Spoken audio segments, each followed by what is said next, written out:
Most people see a fast approval credit card and assume it's an easy win, but here's the truth no one tells you.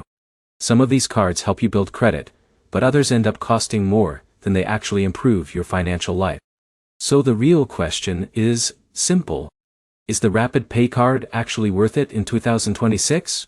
In this video, you'll learn exactly how the Rapid Pay card works, what its real pros and cons are, who it is designed for, and whether you should use it or avoid it completely. By the end, you'll know if this card fits your situation, or if it's just another expensive shortcut. Let's start with the basics. The Rapid Pay card is typically marketed as a quick access credit option for people who may not qualify for traditional cards.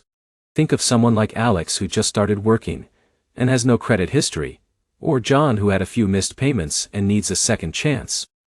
The idea is simple. Easy approval and credit reporting. Now here's where it gets interesting. The main benefit is credit reporting. If used correctly, your payments are reported to credit bureaus, which can help build your credit score over time. That's the main reason people apply for it. Not rewards, not perks, just credit building. But here's the problem. Most users misunderstand how this card should be used. It is not a free spending card.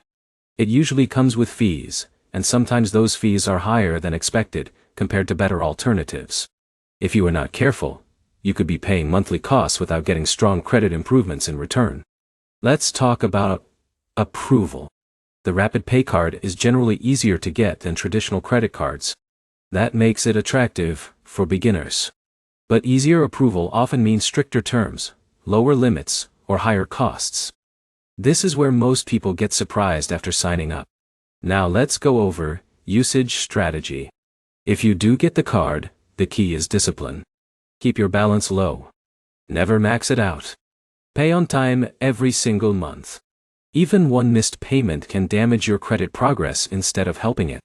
In a minute, I'll show you a simple habit that can speed up your credit building with cards like this. So is it worth it? The honest answer is it depends. If you have no other options and need a starting point for credit, it can be useful. But if you qualify for secured credit cards with lower fees or better features, those are usually smarter long-term choices. Who should consider it? People with very limited credit history or past rejections. Who should avoid it? Anyone who already qualifies for better starter cards or is looking for rewards and low fees. The bottom line is simple. The Rapid Pay card is not a premium product. It is a stepping stone. Use it carefully, and it can help you move forward. Use it carelessly, and it can slow your progress. If you found this helpful, like the video, comment your experience, and subscribe for more honest credit card reviews that help you make smarter financial decisions.